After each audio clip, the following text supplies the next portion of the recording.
John chapter 5, verse 39. You give praise, glory, and honor to the Most High Yah by way of Yahushua HaMashiach. You get John chapter 5, 39, Exodus chapter 1. Probably about verse 13. Yeah, I see what 13 say. And Romans chapter 8 about verse 14.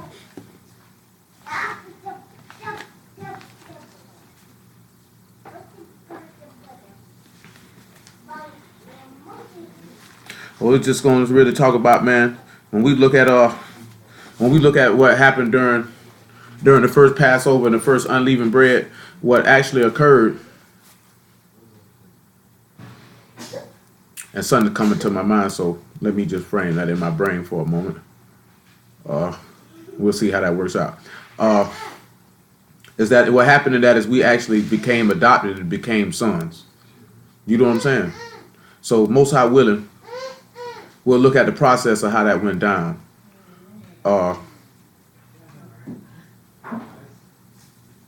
During this time of year, the two feasts that's coming, the two summer feasts, unleavened bread and first fruits or feast of weeks, are pointing to you becoming sons. That's what they pointing to. That's what they are about. You know what I'm saying? The adoption, the redemption. You know what I'm saying? You were redeemed out of the house of bondmen, and then first fruits, you come with a new meat offering, and then you'll be made new in Mashiach. Again, a redemption. Because where the Ruach dwells at, there'll be a redemption of the redeeming of the body that you could put off this earthly tabernacle and put on the tabernacle that comes from Shamahim.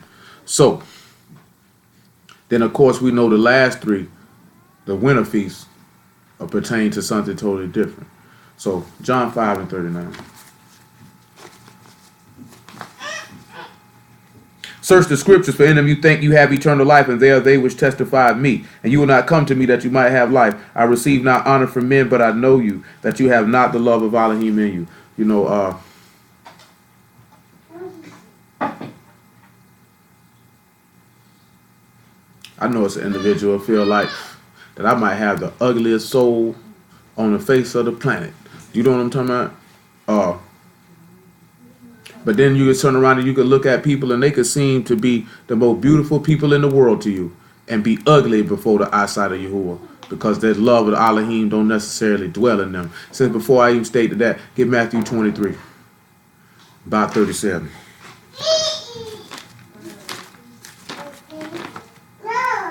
Not 37, 25.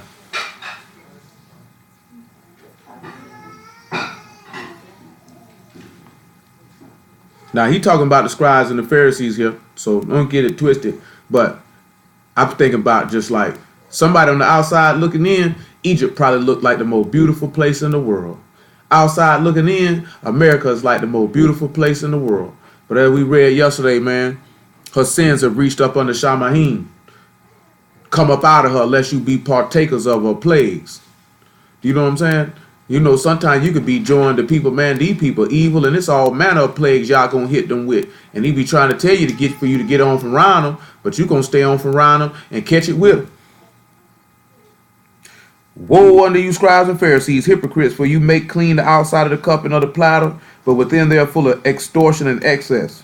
Thou blind Pharisee, cleanse first that which is within the cup and platter, that the outside of them may be clean also. Woe unto you, scribes and Pharisees, hypocrites, for you like unto withered sepulchres, which indeed appear beautiful outward, but are within full of dead men's bones and of all uncleanness. Even so, ye outwardly appear righteous unto men, but within are you full of hypocrisy and iniquity. See, like with me within, like we got a whole range of emotions that I ain't never really had to deal with. But one thing for certain and two things for sure, it definitely ain't no lawlessness. And I'm going to go say one thing, go do another. You know what I'm saying? I ain't finna tell you don't smoke no reefer. And I got me a fat bag, because you better believe I got a fat bag. You going to see it right there in your face. I ain't going to hide it or nothing. Well, I thought you said don't smoke no weed. Yeah, I might have did, but I'm smoking it today, though. You know what I'm saying? When you look at America, though, that's how America appear. America appear like, you know, we land of the free, home of the brave. You know what I'm saying? Equal rights for men, liberty and justice for all. Ain't none of that stuff going on around here, man. Got y'all people burdened down. You know what I'm saying? Let's come back to Exodus 1 and 13. Just like he said in Jeremiah, he said they hold him fast. That might be Joel. He said they hold him fast. That was Jeremiah. He said they refused to let him go. That was the same thing going on in Egypt. They hold you fast. They refuse to let you go. Some people don't sit back and look at your sins as holding you fast. They refuse to let you go. You know what I'm saying? He had to send something through to free you from it. I said 13. Yeah. Let's make it 10 though. I'll go ahead with 8.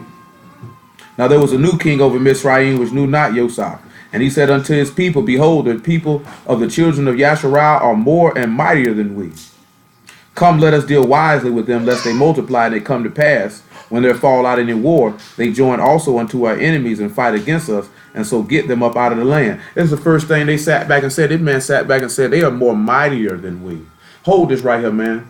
Go swing around here to Romans chapter 8, man. Probably about verse 34. I know I said something about Romans 8 and 14. I'll get to that in due time. But Romans 8 and 34. He said they more mighty than we. They say, man, lest they fall out with war and join to our enemies. So you have to sit back and look at something. 8 and 34. See, I remember, man, I think when Buju first did that Boom Bye Bye, man, and they were mad with him. He had an interview with Shabba Ranks, man, or Shabba Ranks was talking about it. And I think, no, Buju said it, but I think Shabba Ranks was with him.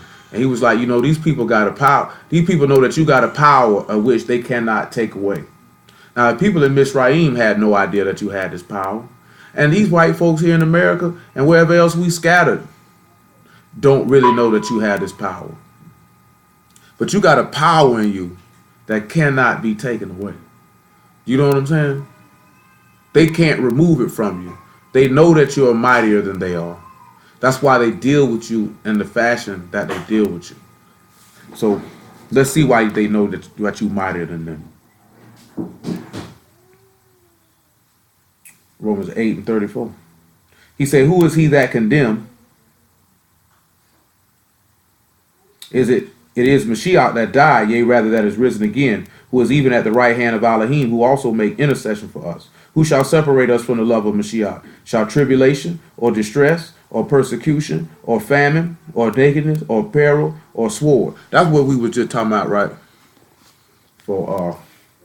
We started, right? Because distress ain't really but another means of depression. Like, no matter what I might be feeling, you know what I'm saying?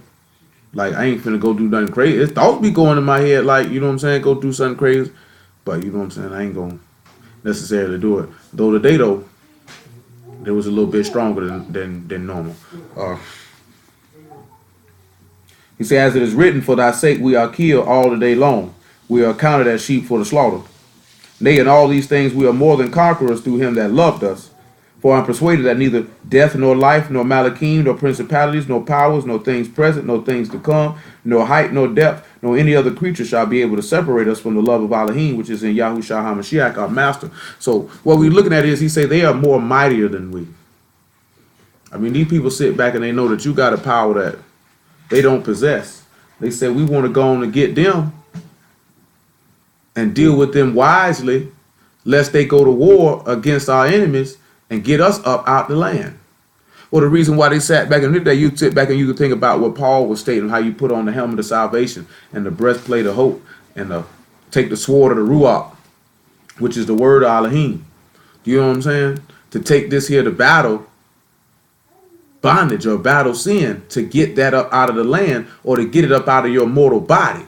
That's why these people sat back and they know you're more mightier than we. You're not like how we are. See, matter of fact, look at Acts 16.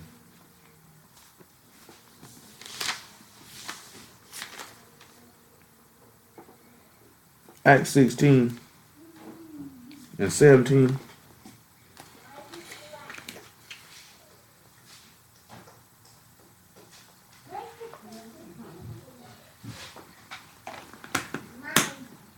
Acts 16 and 17.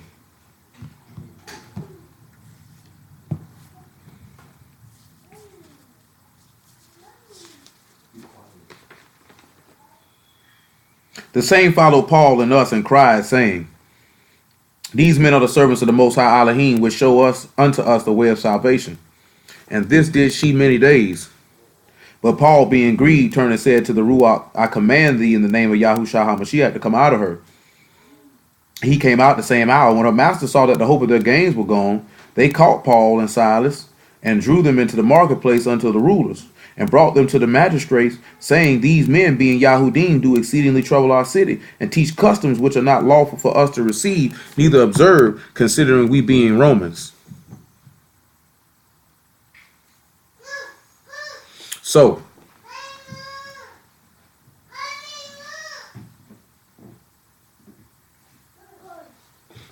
when we look at this, right,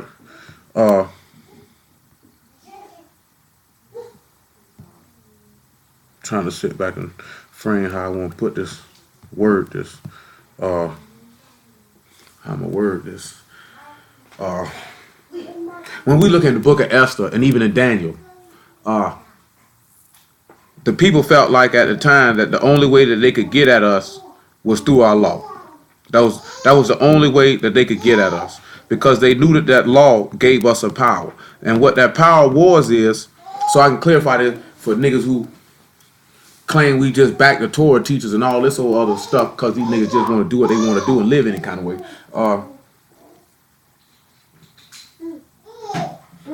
What they not understanding is this: through your obedience, through the righteous obedience of faith, then you'll begin to walk and do what Yah tell you to do. And then when you begin to do that, there you begin to get a might or a strength. You know what I'm saying? Now we know that in Isaiah 26, it says to trust ye in Yah forever. For trust in Yah is everlasting strength. So when we look at something that being everlasting strength, that is your might. We know the strength of Yah, the joy of Yah, that is your strength. The only way you can be able to have this strength and to have this might and to have this power is you're going to have to sit back and you're going to have to understand that you're going to have to be reconciled to Elohim and walk with him. And the process of walking with him, this is what's going to make you mightier than the people that are around you. Therefore, they're going to have a fear for you. And this is why these people are going to persecute you. Because that's what you sitting back seeing when the Egyptians or the people of Mizraim sitting back looking at, these people are more mightier than they. We better go and take them down lest they join with our enemies and take us down and put us up out the land. Because these people know to sit back and realize when the children of Yasharal rise and they begin to meet the power that's in them by returning back to their Elohim, then they sit back and look at there's destruction for these people. That's why they made a confederacy that you read about in Psalms 83. Come, let us cut them off from being a nation. Let's cut them off from having power. We have to realize we have to tap back into the source of that power. Look at 1 Corinthians chapter 4 about verse 20. This is something Paul say before I come back to Exodus, man.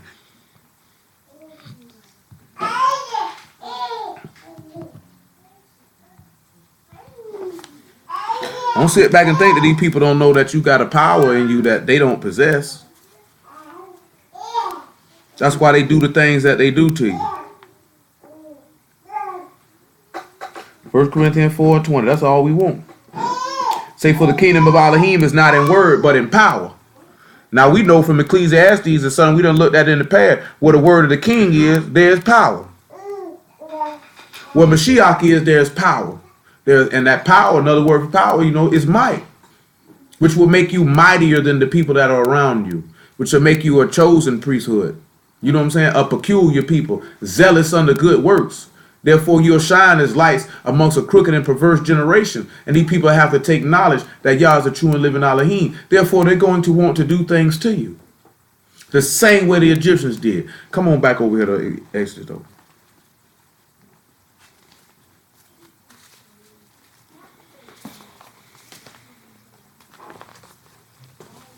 I got to get another book.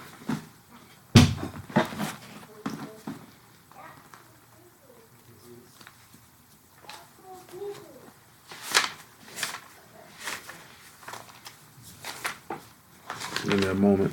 So I'm going to read that verse 10 again. Say, come, let us deal wisely with them, lest they multiply and it come to pass that when they fall out in a war, they join also unto our enemies and fight against us, so to get them up out of the land. Therefore they did set over them taskmasters to afflict them with their burdens, and they built for Pharaoh treasure cities. Pithom and Ramses.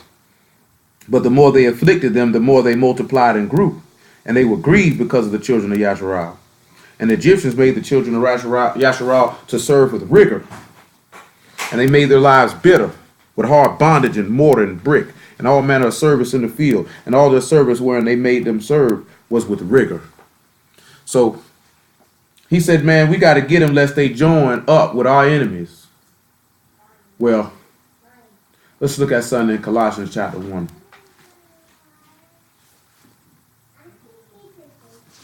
When we sit back and you look at who the Egyptian state and who their enemies is, well, we know who the enemy is. The enemy you referring to in this instance is Yah, when we look at it with a spiritual eye. That's who we turn around and look at. They say they're going to be joined to our enemies. We got to go ahead and take them down. Then you sit back and you look at it, when you begin to walk in the word, and you begin to tap into that power, you begin to become enemies of those who do not. And therefore, these people are enemies of Yah. That's why y'all say he'll sit back and he'll repay a man to his face that hate him. You know what I'm saying? To his face. You know, a lot of people don't even sit back and realize, man, you know, because it's been in my head just on something that was said to me yesterday. When you get to the point that somebody preaching the word, and you don't hear the master's voice no more, you hear the person who preaching, boy, you in danger. You know what I'm saying? That's a scary prospect for me. I'll never forget when it was told to me, when it was said, that brother say, I don't hear the word no more, I just hear Dwayne. That means you done. You know what I'm saying? Because he say, my sheep hear my voice. He say, any man that receive him that I send, receive me. So that means you're not supposed to be hearing the voice of the person who's speaking. You're supposed to be hearing Mashiach's voice through the person who's speaking. When you begin to hear the voice of the person who is speaking, then you begin not to hear Mashiach. And when you begin not to hear Mashiach, then you begin not to have faith. Because faith come by hearing, and hearing come by the word. And a man's got to sit back and preach it. So if a man is preaching it, you're not hearing that man, you hearing Mashiach. Any true preacher of Mashiach going to preach Yahushua, not itself. So that's who you would hear. And then you would latch on to them. But when you don't hit, when that begins to happen, it's a dangerous place to be. It is very, very scary for me. You know what I'm saying? I don't like to hear stuff like that.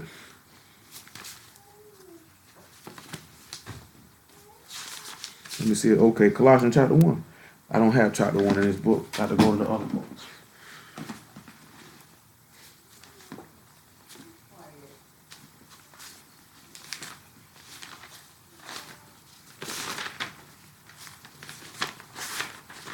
When we look at 1, Colossians 1 and 19. Just want you to hear what he say. It pleased the Father that in him should all fullness dwell, having made peace through his blood of his state, by him to reconcile all things to himself, by him I say, whether it be the things in the rats or things in Shamahim. And you that were sometimes alienated and enemies in your mind by wicked works, yet you have now reconciled. See, we turn around and sit back and look at it. They say, lest they be joined with our enemies. And they become mightier than we. So when you sit back and look at, the Egyptians are looking at that the people of Yah are their enemies. That Yah is their enemy. We turn around and sit back that we were enemies to our own selves and our own minds. You know what I'm saying? Attacking ourselves in our own minds. Now I sit back and see that I know that I'm dealing that with myself personally, but not as for as committing sin, but just being an enemy to myself with my own thoughts about whatever I feel like I may have done or not, or haven't done. Do you know what I'm saying? Because I can look at myself and see, just from looking at it, that I would be considered to be somebody that is a perfectionist, that set a real high level of goal setting. So even that when I go to do something, I may not, you know, so you know how sometimes people tell you if you got a goal and you're doing something to enjoy the process of getting to it. You know what I'm saying? For me, the process means absolutely nothing if the goal is not attained. To me, it's like it was all for nothing. It was worthless. You know what I'm saying? It just was a wasted time. You know what I'm saying? You sitting back as I've been looking at it, they was like people who think that in that process are more inclined to depression than other people when they don't hit the mark that they hit, because we have high levels of, I'm gonna put this here what I'm looking at, man. We had the thought process of I got these certain goals, and if I don't hit these goals, then I failed. And then you sit back and you look at it, and you're going over in your mind why you didn't hit them. You know what I'm saying? And you become drastically harder on yourself than other people might be. You know what I'm saying? So that's something you have to sit back and we have to look at. Now, when we dealing with the word, you know what I'm saying? We have to be able to be made perfect. But we know that we being made perfect through this man. When we sit back and look like we were enemies in our own mind and dealing with the things that we were doing that were contrary to the word, this man had to reconcile and bring us back. But while we enemies in our own mind, we end up being joined to his enemy. And let's look at 1 John 3 and 8 and see who his enemy is. So make it 1 Corinthians 15.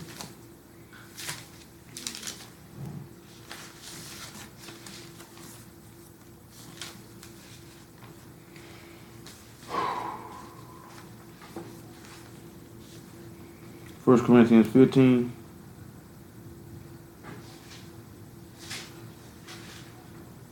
and 22.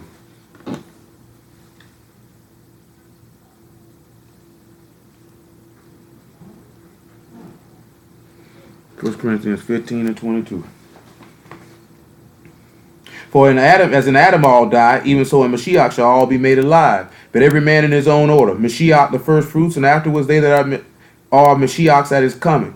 Then come the end, when he shall deliver up the kingdom to Elohim, even the Father, when he shall have put down all rule and all authority and power. For he must reign till he have put all enemies under his feet. The last enemy that shall be destroyed is death. Now we turn around and look at it. He say, man, lest they be joined to our enemies, and they put us up out the land. Now I'm gonna show you something, right? We know he that had power over death is the devil. For this cause the Son of Elohim was manifested to destroy the works of the devil. So when he's sitting back looking at these people, that's what he's turning around, these Egyptians, because remember this Misraim, or so-called Egypt, this is the house of bondage. This is sin and death. They looking at these people are mightier than us. So we need to put them in something to subject them to this hard bondage. You know what I'm saying? And to make their lives bitter. Because they have a power that they don't realize that they possess. Let's look at Romans chapter 7, since I've said that.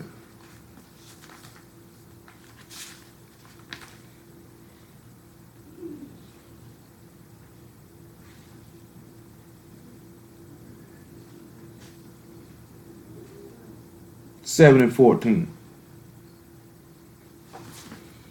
Remember, he said they made their lives hard, bitter, with rigor. Made them serve with rigor. I mean, they, you know what I'm saying? And it's been sold into slaves. Let's see what Paul say. For we know that the Torah is ruach, but I am carnal, sold under sin. That's why he sat back and said these people are mightier than we are. They sit back and look at, man, these people are spirit. They more powerful than us. Let's take them and let's make them rule, and let's rule over them with rigor. Let's set them up with taskmasters. Let's set them up under hard bondage and burdens, and let's make their life bitter and hard. You know what I'm talking about? See, that's certainly sitting back showing you these people had took us and sold us to be carnal, sold under sin. He say, for that which I do, I allow not. For what I would do, for what I would, that do I not. But what I hate, that do I. If then I do that which I would not, I consent unto the Torah that it is good. Now then it is no more I that do it, but the sin that dwell in me. For I know that in me, that is in my flesh, dwell no good thing. For to will is present with me, but how to perform that which is good, I find not. This is how we turn around and see about how we enemies in our own minds. Because the things that we ought to do, we don't do. And the things that we shouldn't do, we do. And the reason why we look at it is because you're looking at your flesh. There's no good thing that dwell in it. This is going to be a constant battle and affliction. So when we actually look at, when we coming up out of Misraim, it's actually showing you a similitude of the separation of the Ruach and the flesh. Because they already stated these people are mightier than us. They're more powerful than we are. You know what I'm saying? The power of Yahuwah come through his Ruach. So when you look at him bringing the children of Yasharal up out of Misraim, you see the separation of the Ruach and the flesh. So that which you would not do, you don't do, and that which you should do, you do, because this man is going to take you to show you how to do it, to walk in the framework of being a spiritual, upright people. If you follow what I'm talking about. He say, I find then a law that when I would do good, evil is present with me. For I delight in the law of Elohim after the inward man. But I see another law in my members, warring against the law of my mind, bringing me into captivity of the law of the sin which is in my members. O wretched man that I am, who shall deliver me from the body of this death? I thank Elohim through Yahushua HaMashiach our master. So then with the mind I might serve the Torah of Elohim, but with the flesh the Torah of sin. So you turn around and you look at it, right? He said he thought he think the Most High through Yahushua that who would deliver me from the body of this death. They turn it around. That's the same thing when they groaning in Mizraim. They looking at who is going to deliver us from this place. Who's going to take us out of here? How are we going to be freed from this body of this death? Because they're under bitter bondage. See, matter of fact, since I reference, look at Hebrews chapter 2.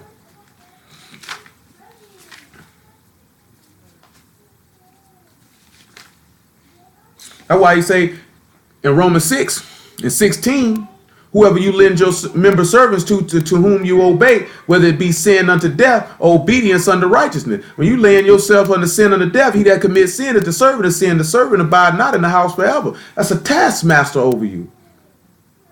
That's a taskmaster over you. That's a bitter bondage. See what ends up happening, like, because when your heart get hardened through the deceitfulness of sin, you end up becoming reprobate, and you think them little bit of sins, they don't even really mean nothing. You know what I'm saying? They don't even really mean nothing to you. You'd have to sit back and look at, man, if you put yourself in a situation of doing things and you find yourself sinning just a little bit more and a little bit more and a little bit more and a little bit more. The man told you in Nehemiah, man, he said, he that commits sin, he shall even live in him. For the next thing you know, you mired in iniquity and you feel like you ain't got no way out of it. And it get even worse for them who know better. You know what I'm saying? Because then when you sitting back and you looking at you know better, you say, how could you even allow anybody to corrupt you? He say that persuasion don't come from him that called you. You sit back and look at, man, y'all ain't never going to bless you with something that would cause you to backslide. Cause you to be further connected from him. It's not going to do that.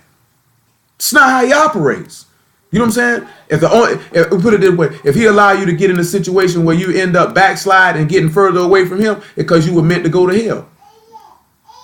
You know what I'm saying? Or you were extremely stupid. You know what I'm saying? As depressed as I may be, boy, I ain't went and did nothing. You know what I'm saying? Nothing. There be some days now, and I say, man, the day was one of them, and certain thoughts was very, very overpowering. Well, if space and opportunity would have presented itself, it quite possibly I'd have did something real crazy.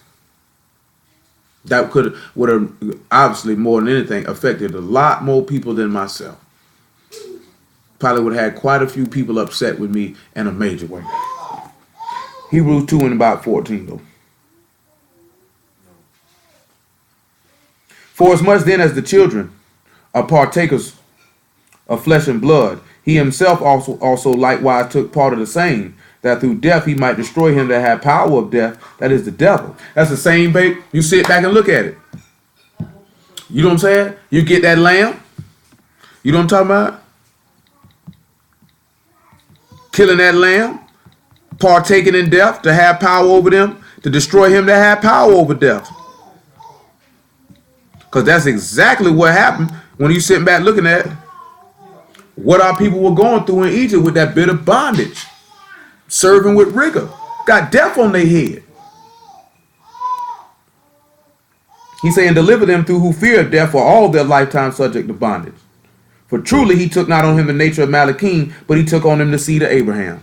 You know what I'm saying? We just sit back and look at it, man. You look at your ancestors in Egypt, all their lifetime they were just subject to bondage. That's all they knew. It was bitter too. Let's come back to Hebrews, man. Let's come back to Exodus. I'm sorry.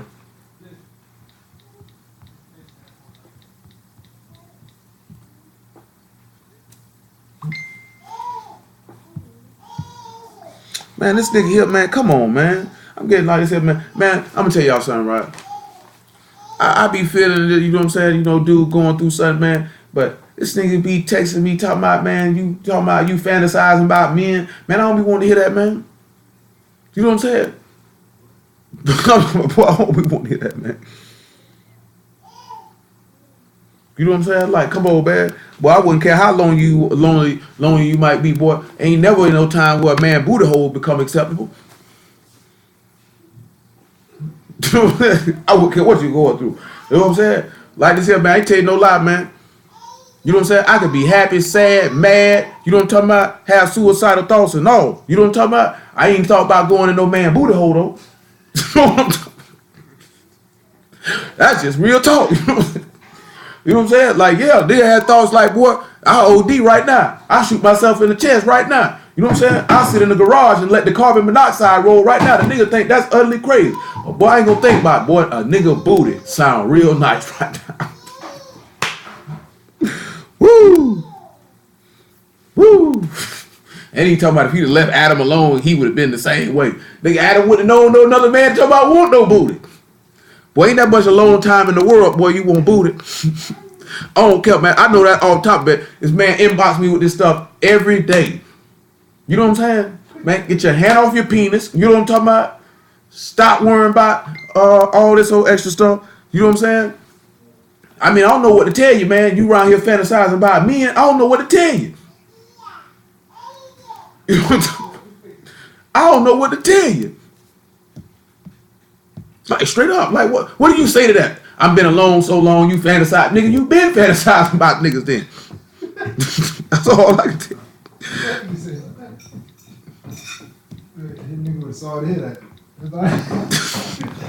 No, I mean, no, what it is, man, he going through something, and I don't mind talking to you about what you're going through. I ain't got no problem with that there, man. But it's the same, like you keep telling me about, okay, married women keep approaching you. You know what I'm saying? Okay, man, leave it alone. You know what I'm saying? Leave it alone. Like, I mean, I couldn't stress about nothing like that. You know what I'm saying? Like, all right, she's a stinking whore. You know what I'm saying? If you willing to cheat on your husband, you married that person, man, come on, man, you gotta chill out. Ain't that much lonely in the world.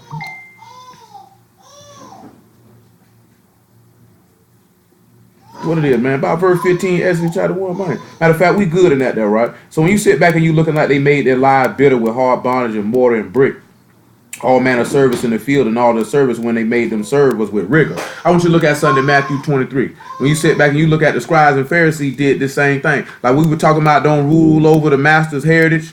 You know what I'm saying? Over Elohim's heritage. That's what a lot of dudes be doing. And then, you know, I was talking to somebody, and, you know, they were discussing that themselves.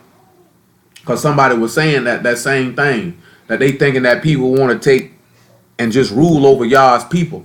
You know what I'm saying? When you realize that somebody got to be over the people, that's how it's always been set up. You know what I'm saying? You were never free agents just roaming around. It was always somebody over a set amount of people. What dudes don't be wanting is dudes be wanting to do what they want to do. Now then you got some people who they make people's lives hard with bondage and rigor, and they be real hard on the people. See, look at Matthew 23 though. About verse 13.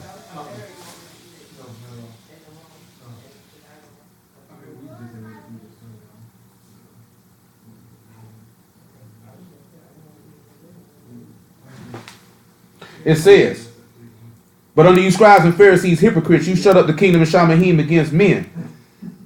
For you neither go in yourselves, neither suffer them that are entering to go in. That's what we got to sit back and look at, man. You don't want to get in yourself in no position where you're not trying to get in, so you're trying to stop other people from getting in. That's what you turn around and you usually see from amongst our people. A lot of people, they not trying to get in. A lot of dudes want to debate the word all day long, 24/7, 365. When the man, the book say, man, he that winneth souls is wise. We turn around looking at you trying to win people to Elohim. You know what I'm saying? They make me think about, okay, I think Troy put a post up, man, about how Easter was false. Which there's nothing wrong with it because he didn't flood people's timeline with it. You know what I'm saying? He hit him one time and that's what it was. Nigga come on there talking about leave the people alone. They don't know. Well, nigga, how else they gonna know if don't nobody tell them? You know what I'm saying? That's like telling nigga, boy, crack ain't gonna kill. You know crack gonna kill him, but you ain't gonna say nothing to him because he don't know. So you gonna sit there and watch him smoke base?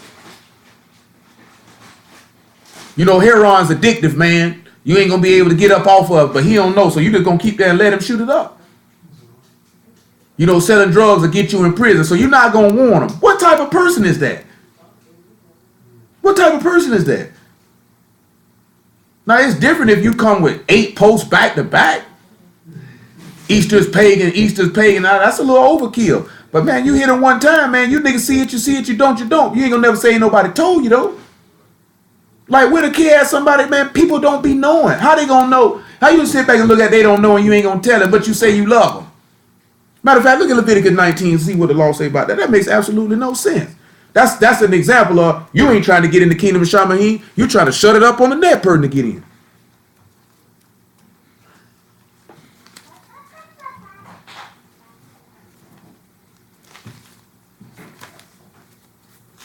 (19:17).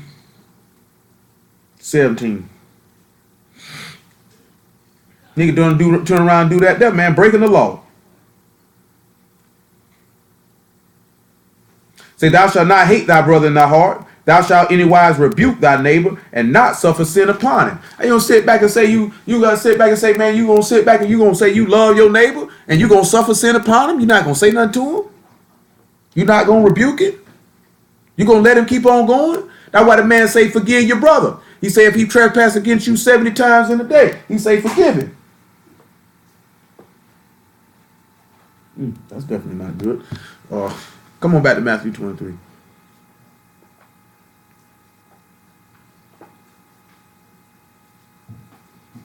We're in verse 14.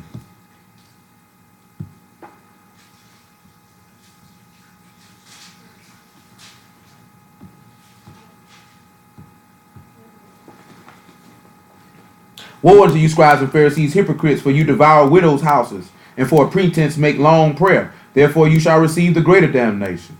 Woe unto you, scribes and Pharisees, hypocrites, for you compass land and sea to make one proselyte, and when he is made, ye make him twofold more the child of hell than you yourselves. You sit back and look at that. What a lot of them do. They end up becoming like this here man of pure. Now I'm gonna sit back and tell you the same time though. A lot of people end up becoming old child of hell because they was already warned. They just were looking for an excuse to go do what they wanted to do anyway, and then turn around and do what a lot of people sit back and do, and that's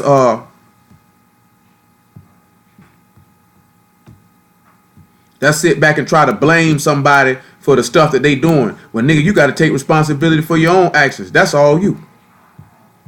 You know what I'm saying? At the end of the day, if a nigga go do something, ain't nobody really responsible for what you went and go do. Cause that man said man is tempted and drawn away of his own lust. So if you go do something out of pocket, you went and did it out of pocket because that's what was already in your heart to do.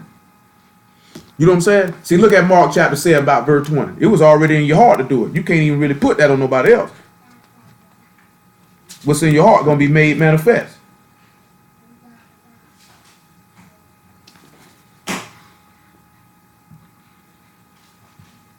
Mark 7:20.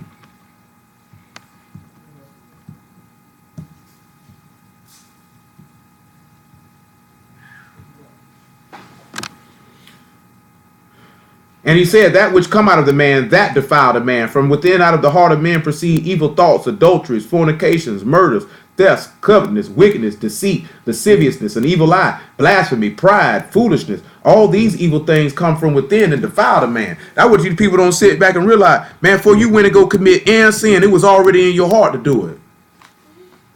That's why I can sit back and I was referencing a while back to if I was in a certain situation, like I know that I'm not going to do that because it's not in my heart to do it.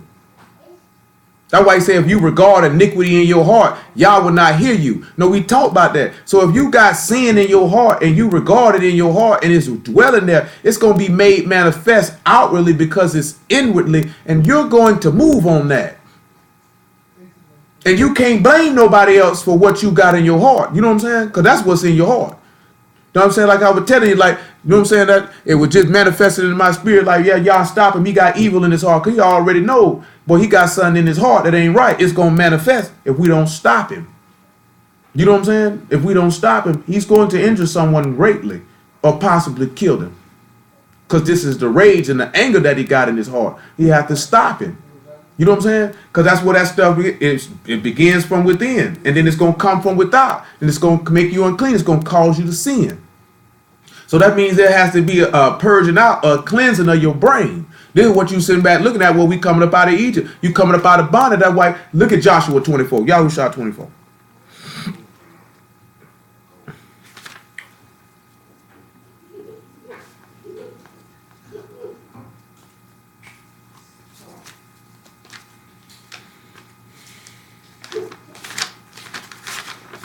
I ain't gonna go too long.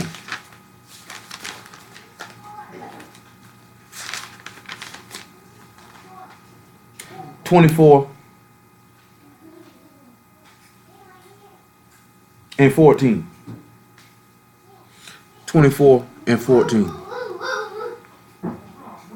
Now therefore fear Yahuwah and serve him in sincerity and truth, and put away the gods which your father served on the other side of the flood and in Mizraim, and serve ye Yahuwah. That's why he say on the other side of the flood, right? Now I want y'all to hold this right here. Look at something in 1 Peter chapter 3. Because he say on the other side of the flood. When you look at on the other side of the flood, this referring to when we got immersed. You sitting back looking at the same way they came up out of that, through that Red Sea. They came out on the other side of the flood.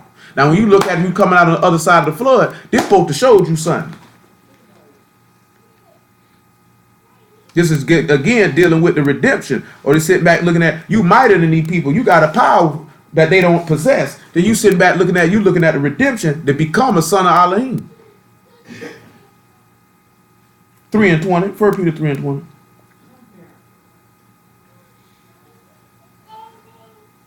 I'll read 18. He say, for Mashiach also have once suffered for sins, the just for the unjust, that he might bring us to Elohim, being put to death in the flesh, but quickened by the Ruach, by which also he went and preached unto the Ruachs in prison, which sometime were disobedient, when once the long-suffering Elohim waited in the days of Noah, while the ark was preparing, wherein few, that is, 8 souls, were saved by water. The like figure whereunto even immersion doth also now save us, not the putting away of the filth of the flesh. So you sitting back looking at it, right? They came up out of that, through that Red Sea, getting immersed. That didn't put away the filth of the flesh. The same way we read that in Romans chapter 7, when what Paul was saying, the flesh is going to be there. That immersion is not going to put away the filth of the flesh. There's no good thing that dwell in it. That's why the people say they are mightier than we. They're going to join with our enemies and put us up out of the land. You sit back, you look at your flesh, you talking about the Egyptians, the house of bondage, your flesh is sitting back looking at the Ruach is mightier than us. It's going to join with our enemies. It's going to join with Yah. It's going to join with the Son. It's going to join with Yahushua. It's going to put us up out of the land or out of that person's mortal body, to where henceforth they will serve sin no more. You know what I'm talking about? And then therefore, because henceforth they will serve sin no more, then they will be transformed and become a son of Elohim and inherit all things. That's why you sit back and you see them groaning to the Most High, because they were desiring that adoption. Because that's what you sit back and look at, sinners and the flesh and all transgressors. They sit back and look at, he say, man, you are, I'll get 1 John 4 in a second. Let me finish it right here. He say, the like figure whereunto even immersion doth also now save us, not the putting away of the filth of the flesh, but the answer of a good conscience towards Elohim by the resurrection of Yahushua HaMashiach, who is gone into Shamahim and is on the right hand of Elohim. Malachim and authorities and powers being made subject unto him. So you sit back and look at what he stated. Get your 1 John chapter 4 while we hold in Joshua 24. What he said back and he's telling you is that the immersion is to give you a good conscience, which means a good mind. Which means that that's supposed to mean that that's sitting back showing forth that, just like what Paul say, he said, with my mind I serve the law of Elohim, with my flesh I serve the law of sin. I mean, that's supposed to sit back and say, they're supposed to cleanse your mind. He said, by the washing of water of the word. He said, how can a young man cleanse his way? By taking heed according to thy word. So you sit back and look at it, you got immersed. That's supposed to cleanse your mind. It's supposed to put that sin out of your mind. You sit back looking at it, you got immersed in sin still in your mind and you committed it, you ain't got a good conscience towards y'all. So that's the stuff that was in you. You still defiled. You ain't been clean. And you sit back and look at why this stuff in your head. And if this stuff in your head and you partakers with those who would either promote, condone, or participate in any manner of sin with you, Elohim ain't in the process. It's simple as that. 1 John chapter 4, man. Verse 4.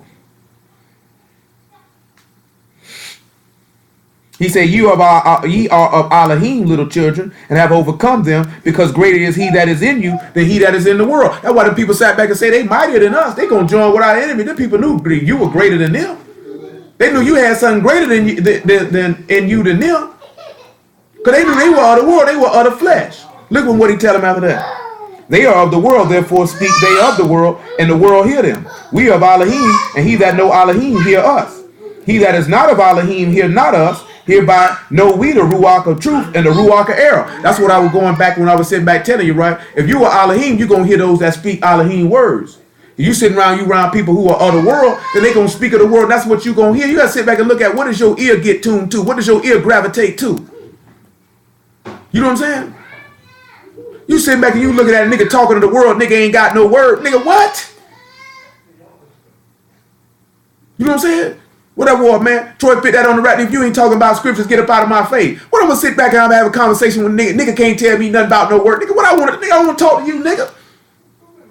I wouldn't care who you are, man. What do we have to talk? I don't care. I don't want to hear about that, man. That stuff mean nothing to me. I got something mightier than me and you than you do. All you trying to do is take me down and put me up under hard bondage to sit back and say, in case you put me up out of the land, you don't want me to put sin up out my body. Can't fade it. Joshua chapter 24. 24 and 14.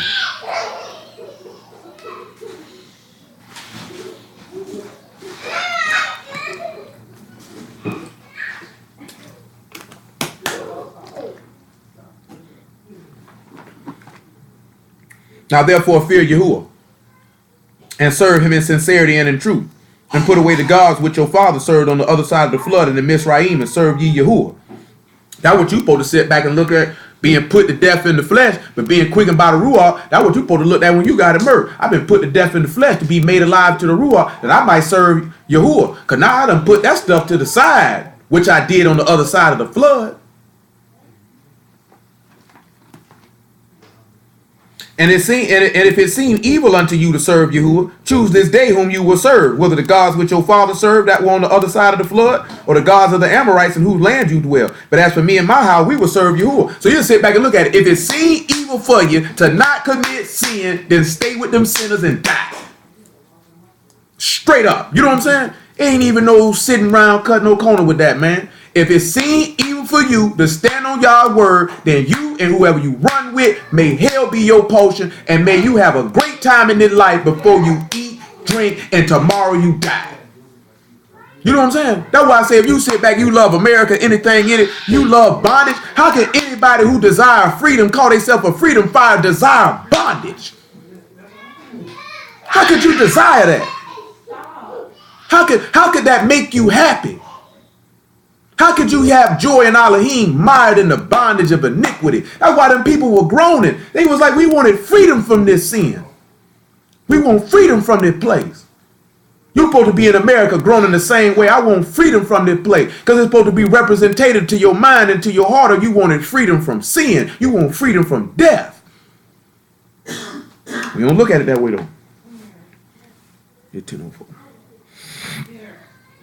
He say, for you are Elohim, he it is that brought us up and our fathers out of the land of Mizraim from the house of bondage, which did those great signs in our sight, and preserved us all the way wherein we went, and among all the people whom we passed. Now, still get the epistle of Jude, sit back how this man sitting back talking about he preserved you everywhere you went. That means he kept you.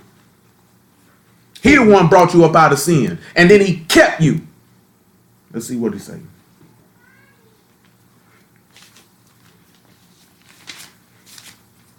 Jude,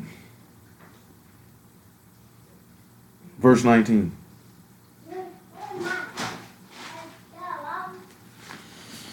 Epistle of Jude, verse 19. These be they who separate themselves sensual, having not the Ruach. But ye beloved, building up yourselves on your Mokadesh faith, praying in the Ruach HaKodesh, keep yourselves in the love of Elohim, looking for the mercy of our Master Yahushua HaMashiach unto eternal life. That's what you sit back and look at. He say, these be they who separate themselves sensual, not having the Ruach. That's why the people say they mightier than us. Lest they join with our enemies and put us up out of the land. These people were sensual. They didn't have no Ruach. They couldn't do none of that. Then he sat back and say, but beloved, building yourselves up on your most Kadesh faith, praying in the Ruach. And what are you, we going to sit back and read in a minute. And what will your forefathers do? Groaning unto Yahuwah. Groaning. Through a most set apart faith. Praying through the Ruach that they might be delivered. That's what you got to sit back and look at. Man, you don't want to be sensual.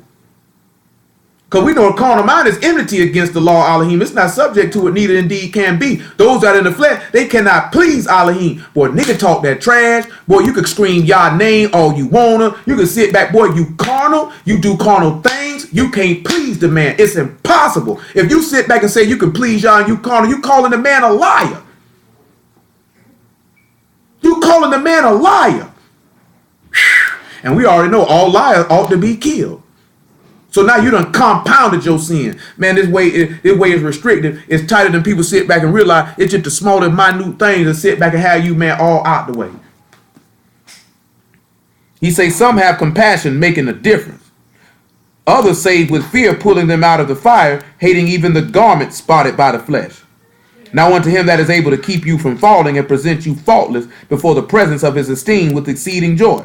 That's what he was sitting back looking at. He was trying to present these people faultless into the land when we were going through the wilderness. But all these people sat back and did was sin. That's why Joshua said, this man preserved you everywhere you went to present you faultless. But all you want to sit back is you want to worship golden calves. You want to get down with this Midianite woman. Now we got to hit him with a javelin. Y'all want to cry for meat. You want to cry for bread. You sitting back here. We trying to make sure you perfect. You sitting back seeing giants in the land. We can't overtake them.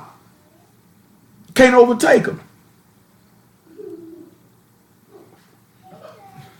Come on back to Exodus, man. It's 10:08. I ain't go too long. Y'all sit down somewhere. Stop playing. Exodus chapter 2.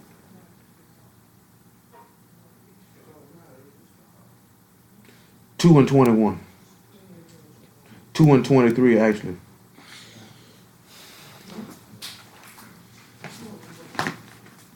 Exodus 2 and 23.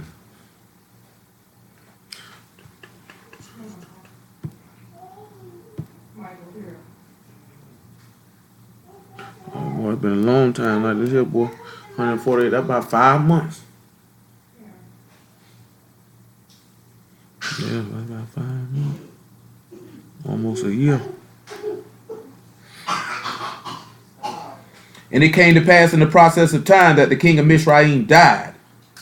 And the children of Yasharal sighed by reason of the bondage, and they cried. And their cry came up unto Elohim by reason of the bondage. Elohim heard their groaning, and Elohim remembered his covenant with Abraham, with Isaac, and with Jacob. And Elohim looked upon the children of Yasharal, and Elohim had respect unto them. So then he sit back and look at it. He said it came in the process of time that the king of Mizraim died. Well, let's look at something when it comes to that. Then he said after he died, they sighed by reason of the bondage, and their cry came up to Elohim by reason of the bondage. Then he heard the groaning, had respect to the covenant, looked upon him, had respect to him. Let's look at something in Matthew then.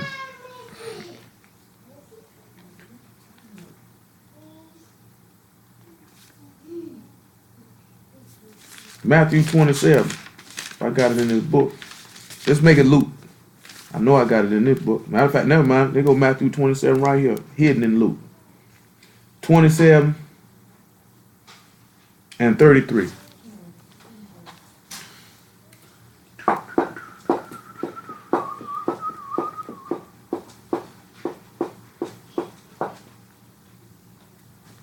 Go sit down somewhere. And when they were coming to the place called Golgotha, that is to say, a place of a skull, they gave him vinegar to drink mingled with gall, and when he had tasted thereof, he would not drink. And they crucified him and parted his garments, casting lots, that it might be fulfilled, which was spoken by the prophet. They parted my garments among them, and upon my vesture they did cast lots. And sitting down, they watched him there.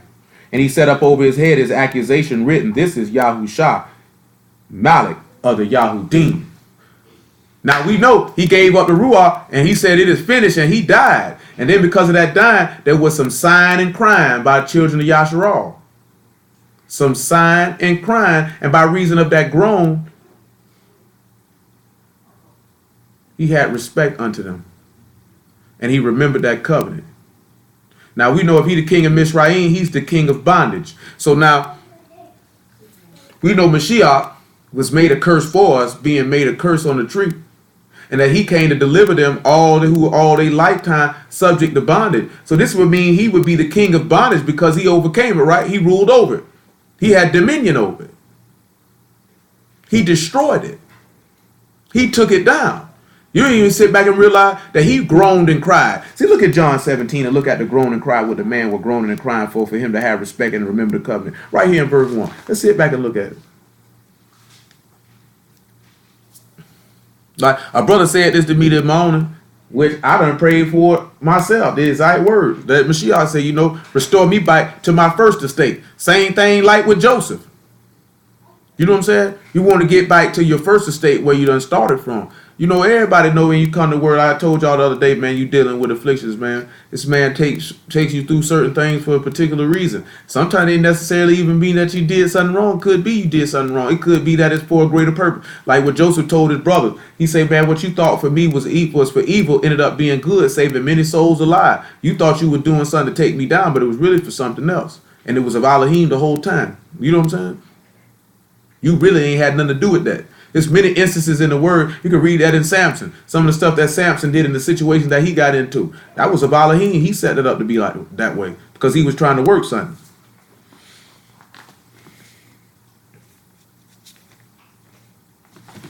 John 17:1. Gotta use the other book, pardon me. Page missing. These words spake Yahushua, lift up his eyes to Shamahim and said, Father, the hour was come, esteem thy son, that thy son also may esteem thee. And as thou hast given him power over all flesh, that he should give eternal life to as many as thou hast given him. This is life eternal, that they may know thee, the only true Elohim, and Yahushua HaMashiach, whom thou hast sent. I have glorified thee on the earth, and I have finished the work which thou gave me to do. And now, O Father, esteem thou me with thy own self, with the esteem which I had with thee before the world was. I have manifested thy name unto the men which thou gave me out of the world. Thine they were, and thou gavest them me, and they kept thy word. Now have they known that all things whatsoever thou hast given me are of thee. That's what you sit back and you look at, right? Before I get into this, the key point what we came here for. That man said, I gave them your word, and they kept it. So now they know that all things whatsoever that I said unto them came from Yah. It came from Yahuwah. It came from Abba. It came from the Father. This is the same thing what I was referencing on is, thereby he that is of Elohim hear us. He that's not of Elohim hear not us. Because if you have been given his word and you kept it, then you're going to know that those that bring it, that whatsoever things that are said unto thee come from him. See, now I know in certain situations and circumstances that can occur, that can cause somebody's faith to be shaken. And a lot of times it can cause to be shaken because of ignorance of the text. You know what I'm saying? See, it's a lot of situations. I'm going to tell y'all something, man, just because I know that from personal experience, from watching it. You know what I'm saying? If a person can tell that you don't really know the text, you know what I'm saying? Then they can say certain things to you and play upon your ignorance of the text. You know what I'm saying? Like somebody who's a little bit skillful, more skillful, like I give you an example, like Jehovah's Witnesses come to people's door. Matter of fact, even a lot of Hebrew Israelites you might see in the street. These dudes know that the average person don't know no book. I give you a better example. Right, Glover, right? You remember we was out there with them dudes, right? Yeah. Perry, you remember we was out there with them dudes, right? Yep. Now, you know the average person that they come across, they know that they don't know the book. So they can say certain things to you that could cause you to be shook up because they know that you don't know the word. They usually can get a good gauge from talking to you how much you know and how much you don't know. You understand what I'm saying? I put it to you this way, right? And I ain't just singling out them young men, but let's like this here, right? Most Hebrew dudes, they could see Glover and think Glover don't know nothing, wouldn't they?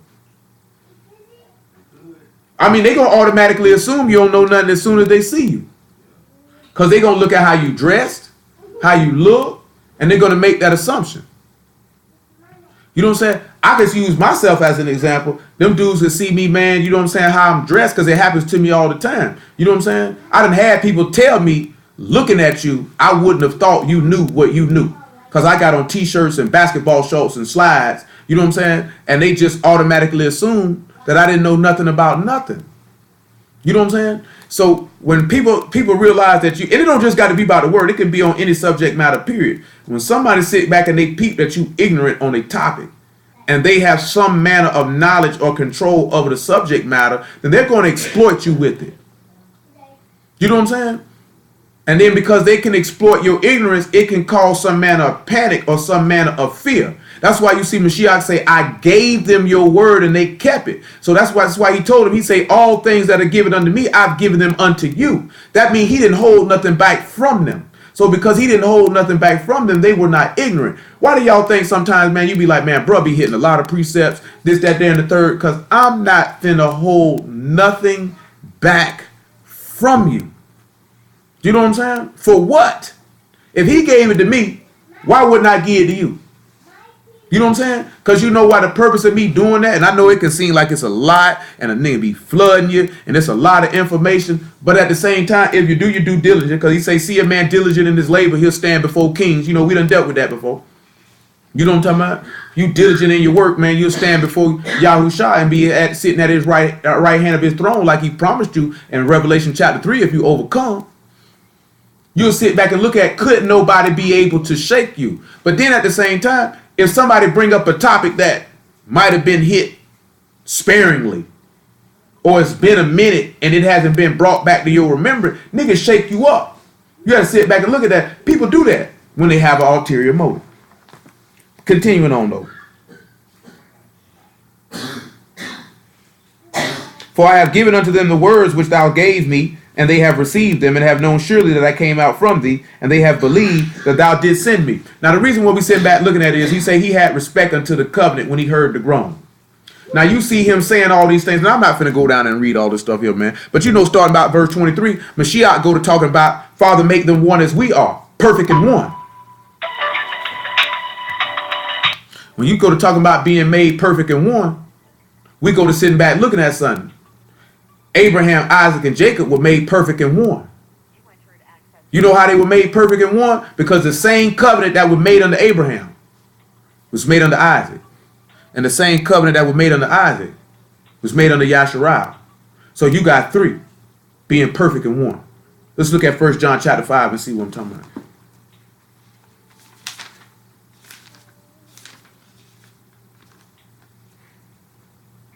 5 and 6.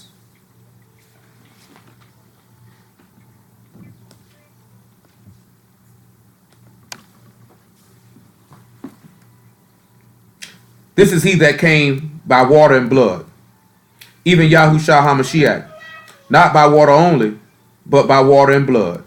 And it is the Ruach that bear witness, because the Ruach is truth.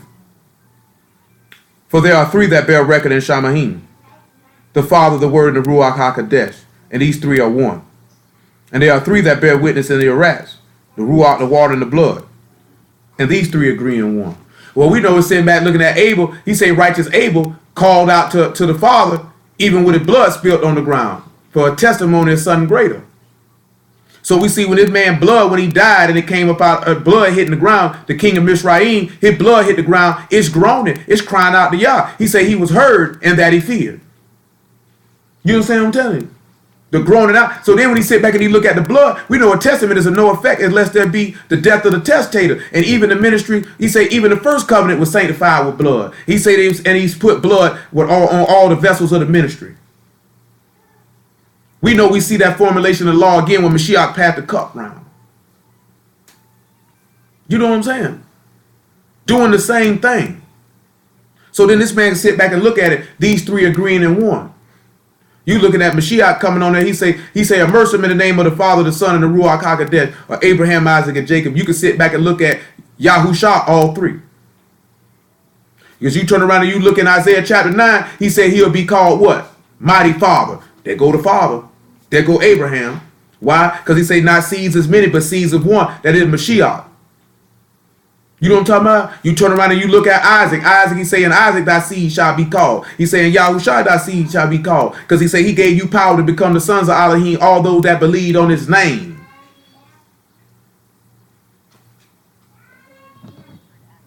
You know what I'm saying? And then you turn around and you look at Jacob or Yasharal, and you sit back looking at, that's the dispersion of the Ruach though. So then you sit back and look at, because he got that open wound in his side, he's able to give birth to continually produce sons of Elohim. So when he sit back and you look at the king of Mizraim dying at that particular time, and the children of Yasharal groaning, just like Mashiach groaned on the stake, whether he say, Father, in thy hands I commend my Ruach, or whether he say, Father, forgive them, they know not what they do, or whether he says, finished, he had respect unto him, and he remembered the covenant. He looked upon his affliction, he remembered it. He heard the groaning. Same concept.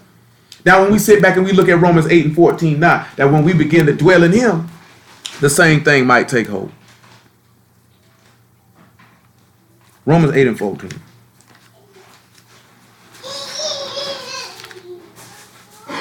Let me switch books.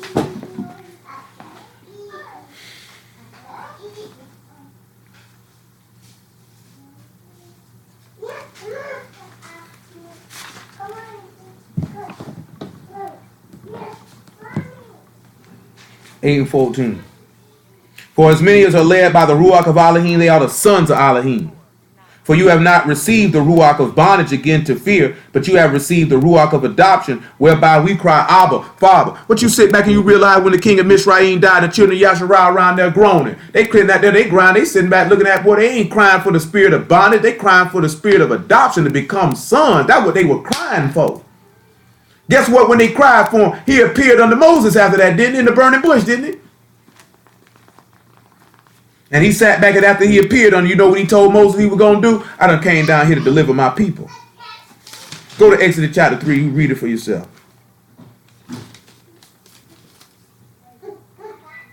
3 and 5.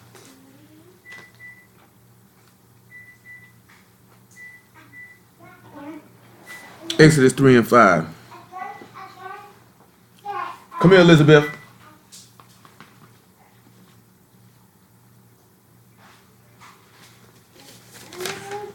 And he said, draw not nigh thither, put off thy shoes from off thy feet, for the place wherein thou standest is Kadesh ground. Now you sit back and look at Hamashiach is set apart ground. Better put that sin up off of you. Say, put ye on the new man and put off the old man who was corrupt according to deceitful lust. Put them shoes up off your feet. This set apart ground. Don't bring that filth in here. Moreover, he said, I am the Elohim of thy father, the Elohim of Abraham, the Elohim of Isaac, the Elohim of Jacob. Moses hid his face because he was afraid to look upon Elohim. Yahuwah said, I've surely seen the affliction of my people which are in Mizraim, and I've heard their cry by reason of their taskmasters, for I know their sorrows. And I came down to deliver them out of the hand of the Mizraim, and to bring them up out of that land unto a good land, a large, and unto a land flowing with milk and honey, unto the place of the Canaanites, the Hittites, the Amorites, the Perizzites, and the Hivites, and the Jebusites. Now therefore, behold, the cry of the children of Yasharal is come unto me, and I've also seen the oppression wherewith the Egyptians oppressed them. Now you see it back, and you see that again, that goes back what we were talking about the other day. Crushed, a crushed spirit. He crying out to him. You know what I'm saying? They crying out to him. He said, he is nigh to them of a broken heart. He said, I've seen their afflictions. I've seen their taskmasters. I've seen what they've done. I know their sorrows. So even in the midst where they were crying out, they had that earnest expectation that to wit they would be redeemed or become sons. Come back to Romans chapter 8.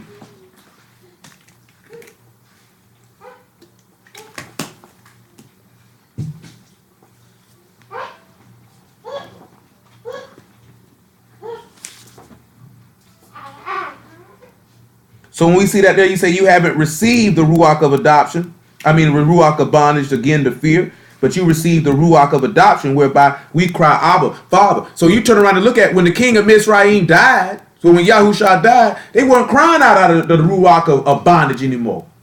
They weren't crying out by reason of being bonded to sin. They were crying out to the adoption to it to become sons. Before, when they were crying out by reason of the bondage, the oppression of the Egyptians. But it's amazing you see the correlation and the parallel. The king of Mizraim dies, and now all of a sudden they crying out because we seeking to be sons. Because he said he had remembered the covenant. He said, I'll make thy seed like the stars of Shamaim. You can't even number. I'm gonna make you sons.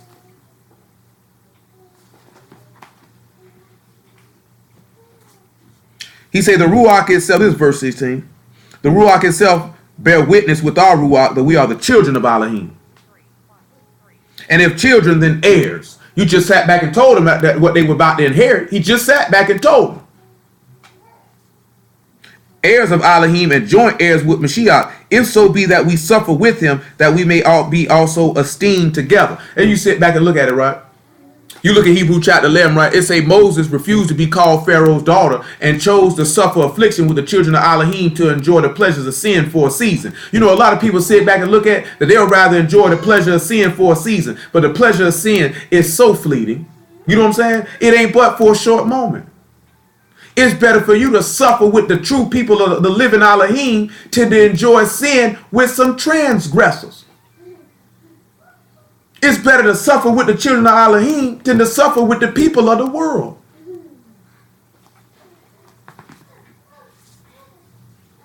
See, when we sit back, and I'm saying this here, when we sit back and we look at this time of year, irregardless of when anybody kept the feast, whether they kept it the last week of March, whether they're keeping it right now, whether they're keeping it at the end of so-called April. That's the whole point. You sit back and look at. You talking about you looking at something to be too wit, to be freed from sin and to become a son of Elohim. This is what it's about. You know what I'm saying? Them people suffered in Mizraim to be able to reign, to be able to come on top, to be able to become heirs, to inherit a kingdom, an everlasting kingdom that shall never pass away. That's where our mind got to be at. That's how you got to sit back and look at when you look at these feasts. What you really keeping them for? See, a lot of these people think you keeping these feasts to be dogmatic. Keep on some more ordinances and to keep that law, keep that law. Keeping these feasts because these feasts point me to a greater hope. I wouldn't have this hope to know this hope if I ain't keeping it. Because then therefore it might be quite possible that the word wouldn't be manifested to give me the understanding to know what it was about and what occurred. What brought this about? What is this really talking about? You think it's really talking about coming free from bondage in a land?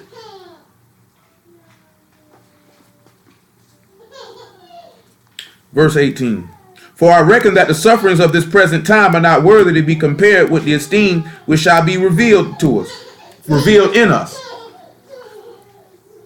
For the earnest expectation of the creature waited for the manifestation of the sons of Elohim. The creature was made subject to vanity, not willingly. Now hold on, let's sit back and look at something. Let's go all the way back to Genesis.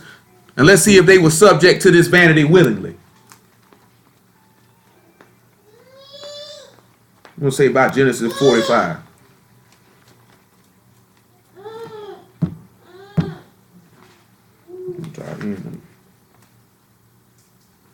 Let me see if Genesis 45 got what I want. No, it don't. Genesis 43 got what I want. I'm just going to work it around and move it a little bit. You know what I mean? The famine was sore in the land, and it came to pass when they had eaten up the corn, which they had brought up out of Mizraim, their father said unto them, Go again and buy us a little food. Yehudah spake unto him, saying, The man did solemnly protest against us, saying, You shall not see my face, except your brother be with you. Now we know that there's a sore famine going on in the whole earth, which caused Jacob to send his sons down into Mizraim. So this is what we're sitting back looking at. The creature was made subject to vanity, but not willingly. We didn't sit back and look at that. Your ancestors did not willingly go into Mizraim to be subject to this bondage. They went in there because of a famine. And then as we already read, a king rose up that knew not Joseph. So therefore they were subject to this worthlessness, not willingly. They didn't choose that. You know what I'm saying? We turn around and sit back and look at, you didn't choose to be subject to this bondage or to be subject to vanity. You made subject to that when Adam did what he did. That's why he said it first, and Adam all died. So in Mashiach all are made alive. You were subject to this vanity, but not willingly. You didn't choose that. You didn't have no choice of going in Mizraim. You ain't had no choice in what Adam did. You ain't had no choice in coming over here on slave ships. You ain't had no choice in that. Come on, Romans chapter 8. Other people made that choice for you.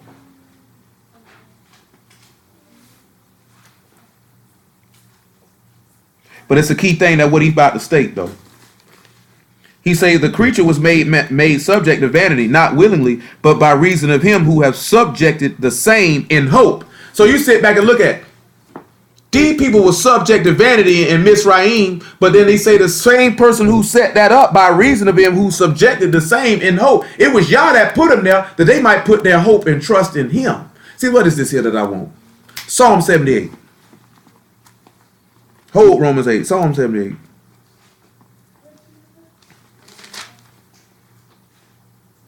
Psalm 78. Verse 5.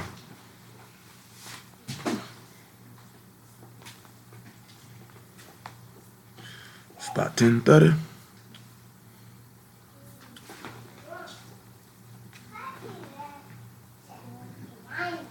For he established a testimony in Jacob and appointed a law in Yasharah, which he commanded our fathers, they should make them known to their children, that the generation to come might know them, even the children which should be born, who should arise and declare them to their children, that they might set their hope in Elohim and forget not the works of Elohim, but to keep his commandments. That's what you sit back and look at it. Where is your hope at? When you come back to Romans chapter 8. That was the same thing when Mashiach said. He said, what are the works of Elohim? He said, believe on him whom he have sent. Set your hope in Elohim. Peter told you the same thing. Set your hope in Elohim. You know, a lot of time we do set our hope in man.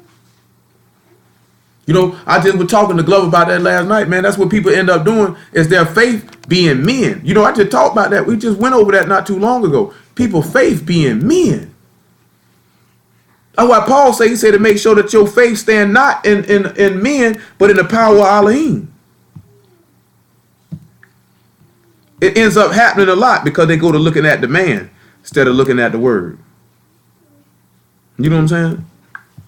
You gotta turn around, you gotta look at the word. Let the word take root. Let the word be true. Every man a liar. You know what I'm saying? That's what gotta happen. He said, because the creature itself also shall be delivered from the bondage of corruption into the esteemed freedom of the children of Elohim. Well, let's look at Exodus chapter 14 and let's see if the creature would be, before we even look at that, let's look at Exodus 12 and then Numbers 33 and then Exodus 14. Let's see if the creature itself being delivered from the bondage of corruption because it groaned. Let me read 22. So we know that the whole creation groaned and travailed in pain together until now. Say all the children of Yasharah were groaning by reason of the bondage in pain. The burden and the taskmaster being put on their head, they were ready to go. Exodus chapter 12, verse 21.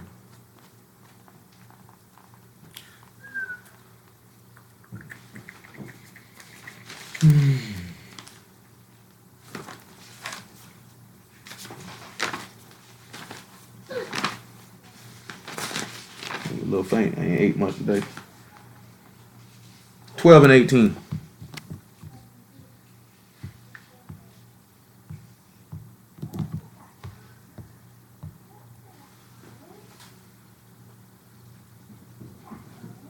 In the first month, on the 14th day of the month at even, you shall eat unleavened bread until the 21st day of the month at even. 7 days shall there be no leaven found in your houses. For whosoever eat that which is leavened, even that soul shall be cut off from the congregation of Yasharah, whether he be a stranger or born in the land. That's why he say, put ye out the leaven and make yourselves a new lump. You turn around and you sit back and look at it, you go ahead and eat you some leaven. You go ahead and have that sin in you, man. That man said you're going to be cut off from amongst your people because you got to be without spot, wrinkle, or blemish coming before this man. You can't have no sin in your heart. That's why we read that earlier, man. He said the things that we come from within, that would defile a man. You got leaven in you. All it needs to sit back and look at is he putting leaving out his house. But you ain't put it out your house. Might as well kept it in your house because you're keeping it in your house. You shall eat nothing leaven in all your habitations. Shall you eat unleavened bread?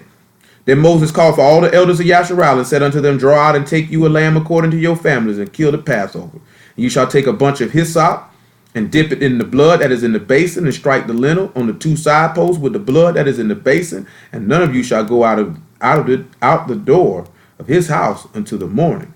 And Yahuwah will pass through to smite Mizraim. When he seeth the blood upon the lintel and on the two side posts, Yahuwah will pass over the door and will not suffer the destroyer to come into your houses to smite you. You shall observe this thing for an ordinance to thee and to thy sons forever. It shall come to pass when you be come to the land which Yahuwah will give you, according as he hath promised you, that you shall keep this service. And it shall come to pass when your children shall say unto you, what mean you by this service? that ye shall say, it is just the sacrifice of Yahuwah's Passover, who passed over all the houses of children of Yasharal and Mishraim when he smote the Egyptians and delivered our houses, and the people bowed their head and worshiped. You know what I'm saying? Now this is all this is talking about. He said the creature itself also shall be delivered from the bondage of corruption into the esteemed freedom of the children of Elohim, because they were made subject to this vanity in Mizraim, but not willingly, but now have been him that have subjected them to this same hope. Your hope got to be set in Elohim. Your faith got to be in the Son of Elohim. And you set it in there, he can bring you out of this bondage into that glorious, esteemed freedom to become a son of the living Elohim. That's the objective, and that's the goal. Numbers 33, though.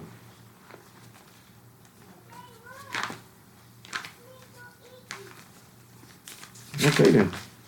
33 and 1.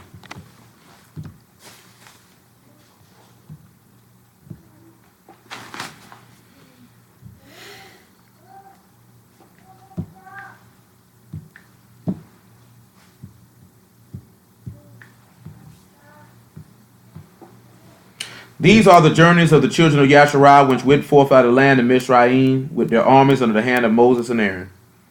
And Moses wrote their goings out according to the journeys by the commandment of Yahuwah. And these are their journeys according to the going out. They departed from Ramses in the first month on the 15th day of the first month. On the morrow after the Passover, the children of Yasharal went out with a high hand in the sight of all the Egyptians. And you sit back and you look at that, right? When they sat back and they went out on that 15th month, on that first day of that, on the 15th day of that first month, that's when they went out and they had freedom. That's when they sat back and began the process to become the esteemed liberty, to become the sons of Elohim, to have freedom, to no longer be subject to this bondage. Come on back round. And let's look at Exodus 14.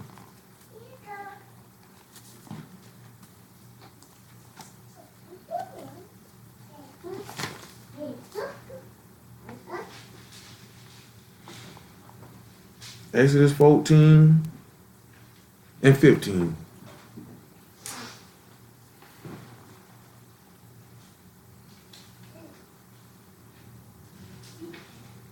Make it 14. Matter of fact, make it 13. And Moses said unto the people, fear ye not, and stand still, and see the salvation of Yahuwah, which he shall show to you today. For the Mizraim whom you have seen today, you shall see them again no more forever.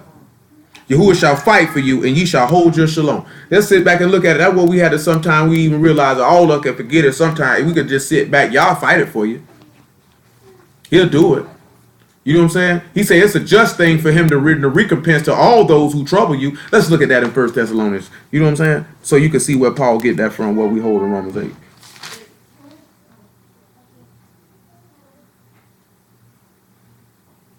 Second Thessalonians, my apology. Verse 3, chapter 1, verse 3, 2 Thessalonians 1 and 3.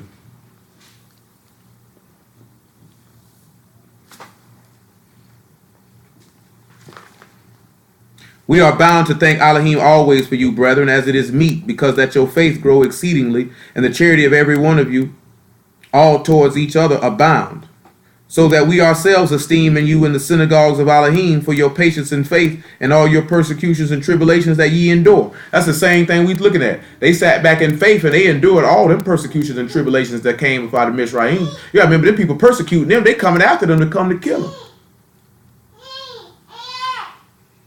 Which is a manifest token. Listen to what he's saying. Which is a manifest token of the righteous judgment of Elohim, that you might be counted worthy of the kingdom of Elohim, for which ye also suffer. He said that was a manifest token of the kingdom of Elohim, that the children of Yasharal would suffer, because they trying to enter into the kingdom, that what he was about to do to the Egyptians. Seeing it is a righteous thing with Elohim to recompense tribulation to them that trouble you, and to you who are troubled rest with us, when the master Yahushua shall be revealed from Shamahim with his mighty Malachim. He said it was a righteous thing. That's why, come back to Exodus chapter 14. That's why he didn't have no problem crashing them people. It's a righteous thing in his eyesight to kill them. He didn't see nothing wrong with it.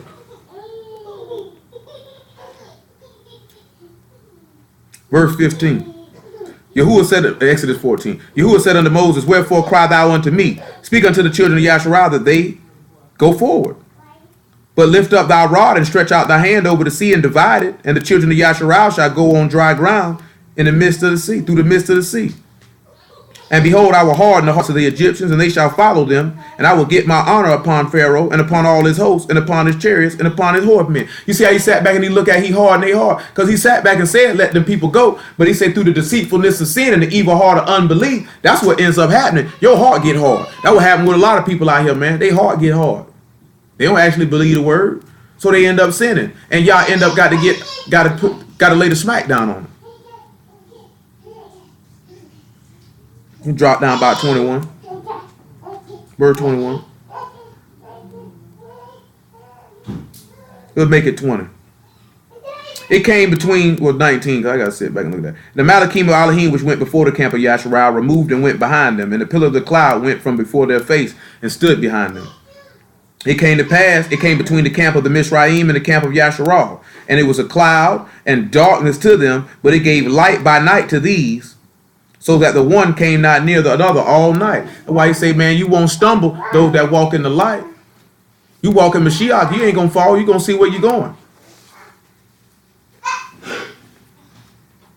And the children, and Moses stretched out his hand over the sea, and Yahuwah called the sea to go back by a strong east wind all that night, and made the sea dry land, and the waters were divided. And the children of Yasharal went into the midst of the sea upon the dry ground, and the waters were a wall unto them on their right hand and on their left.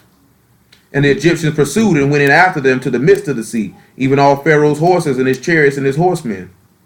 And it came to pass at the morning watch that Yahuwah looked unto the host of the Mizraim through the pillar of fire of the cloud, and troubled the host of the Mizraim, and took off their chariot wheels, and they drave them heavily, so that Mizraim said, let us flee from the face of Yasharal, for Yahuwah fight for them against the Mizraim. Yahuwah said unto Moses, stretch out thy hand over the sea, and the waters come again upon the Mizraim, upon the chariots, and upon their horsemen. And Moses stretched forth his hand over the sea, and the sea returned to its strength. And when the morning appeared, the Mizraim fled against it. Yahuwah overthrew the Mizraim in the midst of the sea. Now I'm going to sit back and you can look at something, right? Look at Revelation chapter 20.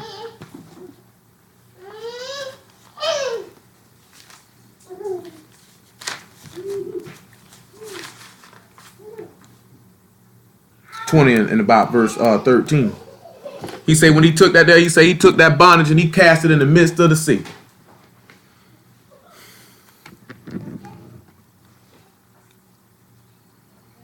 He said, and the sea gave up the dead, which were in it. And death and hell delivered up the dead, which were in them. And they were judged every man according to their works. And death and hell were cast into the lake of fire. This is the second death. And whosoever who were not found written in the book of life were cast into the lake of fire. So you sit back and see when you see the Mizraim being swallowed up by the Red Sea, you sit back and you see death, hell, and all those who ain't written in the lake. Because we sitting back looking at death and hell, we looking at bondage or the grave. Because both of them is what had us in bondage, was death and the grave. This is what had you in bondage. Then he talking about those who are not written in the book of life. Well, you turn around and you look at the Egyptians represent bondage. They got thrown in the lake. You sitting back looking at that they had power over these things. They got tossed in there. Then you got to realize they not written in the book of life, so they not the sons of Elohim. They got cast in it too. See, we got to make sure that we don't end up on that bottom fourth on that verse 15, that our names ain't written in the book of life like the Egyptians weren't written in it, and they get tossed into the lake, that we mess around and get tossed in it. That's what we're trying to avoid. We're trying to get that esteemed liberty to become the sons of Elohim. Because after that, that's when Moses ended up singing that song about what Yahuwah did for us by delivering us up out of these people's hand. Now we about to begin the process to be able to enter into the land that we can say we are the sons of Elohim. The man told you in Exodus 4:22, Yasharal is my firstborn. Now we know they're talking about Mashiach, but then you turn around looking at us, he telling us these are my sons. I'm trying to take them out of this bondage that they've been groaning for, because I done had them reason by subject of hope to something that they didn't even willingly subject themselves to, that they might trust in me, that they might become the sons of the living Elohim. John 1:12.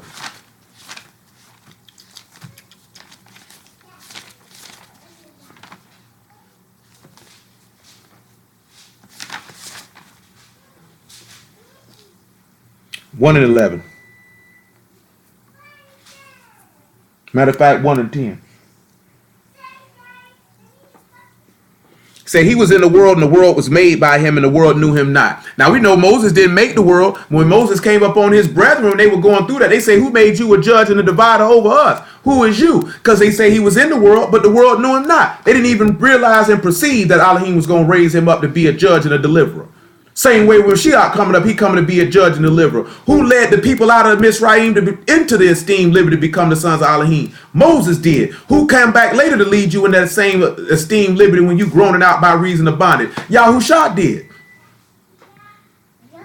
But as many as received him, to them gave he the power to become the sons of Elohim, even to them that believe on his name, which were born, not of blood, nor of the will of the flesh, nor of the will of man, but of Elohim. That's what people sit back and look at. You ain't going to become a son of Elohim by blood, not because you were the seed of Yasharal. That ain't going to get it done. You ain't going to be doing it because it's the will of your flesh, because the flesh is weak. And it's definitely not going to happen because a man wants it to happen. It's going to be because it's of Elohim. You sit back and you look at it, they became the sons of Elohim coming up out of Mizraim because that was the will of Yahuwah. You know what I'm saying? It ain't the will of Yahuwah for everybody to become a son of Elohim. So you got to sit back and be like, you got to be ready. You got to stand fast. You got to stand firm. And you got to rock. And you got to roll. And you got to be able to endure all these things that you sitting back looking at that they went through. Romans 8. Wherever we start at. Verse 22. That's why you say the whole creation groan and travail in pain together until now. And you sit back looking at when Mashiach was groaning and travailing in pain. Same way that children of Yasharal were travailing and groaning in pain. All together, even until now, we're travailing and groaning in pain. Because we sit back looking at, we want to become the sons of Elohim. We want that freedom. He said, not only they, but ourselves also, which have the first fruit of the Ruach, even we ourselves groan within ourselves, waiting for the adoption, to wit, the redemption of our body. For we are saved by hope. But hope that is seen is not hope. For what a man see, why doth he yet hope for? But if we hope for that we see not, then we do with patience wait for it. They couldn't see their freedom up out of Mizraim, but they waited for it, and Yah delivered. So, hallelujah for Yahusha and the word. We'll cut it short by right there. You know, we'll be rocking and rolling. Most High will pretty much every day. So